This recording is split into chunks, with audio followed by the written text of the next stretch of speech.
अमेरिकेत महत्त्वाच्या खनिजांसंदर्भातील आंतरराष्ट्रीय मंत्रिस्तरीय परिषदेत एस जयशंकर सहभागी. महत्त्वाच्या खनिजांवरील फोर्ज उपक्रमाला दर्शवला भारताचा पाठिंबा. जागतिक महत्त्वाच्या खनिज बाजारपेठेला नव्याने आकार देण्यासाठी मित्र राष्ट्रांनी आणि भागीदारांनी एकत्र काम करण्याचं अमेरिकेचे उपराष्ट्राध्यक्ष JD व्हॅन्स यांचं आवाहन. परराष्ट्र व्यवहार मंत्री डॉक्टर एस जयशंकर यांनी वॉशिंग्टन इथं महत्त्वपूर्ण खनिजांच्या मंत्रिस्तरीय बैठकीसाठी जमलेल्या विविध देशांच्या परराष्ट्र मंत्र्यांची घेतली भेट. पंतप्रधान नरेंद्र मोदी येत्या 7 आणि 8 फेब्रुवारीला मलेशिया दौऱ्यावर जाणार. दोन्ही राष्ट्रप्रमुखांमध्ये द्विपक्षीय बैठक नियोजित.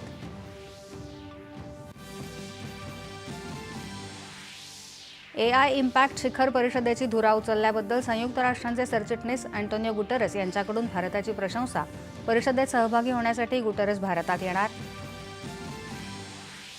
भारत अमेरिका व्यापार करारात देशाच्या आणि शेतकऱ्यांच्या हिताचं संरक्षण, मात्र काँग्रेस अफवा पसरवून अराजकता निर्माण करत असल्याचा केंद्रीय कृषी मंत्र्यांचा आरोप.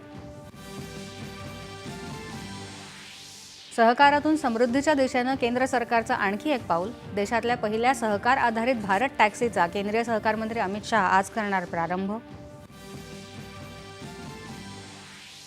रशिया आणि युक्रेन दरम्यान 4 वर्षांपासून चिघळलेला संघर्ष संपवण्यासाठी अमेरिकेच्या मध्यस्थीने सुरू असलेल्या संवादाची दुसरी फेरी अबुधाबी इथं सुरू.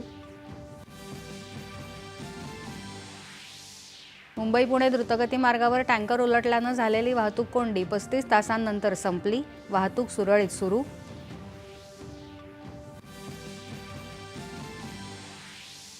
बारा जिल्हा परिषदा आणि 1,200 पंचायत समित्यांच्या निवडणुकांच्या प्रचाराची आज होणार सांगता. येत्या 7 तारखेला मतदान तर 9 फेब्रुवारीला मतमोजणी. आणि महिला क्रिकेट प्रीमियर लीगचा अंतिम सामना आज रॉयल चॅलेंजर्स बंगळुरू आणि दिल्ली कॅपिटल्स यांच्यात वडोदरा इथं होणार. नमस्कार. 11च्या बातमीपत्रात मी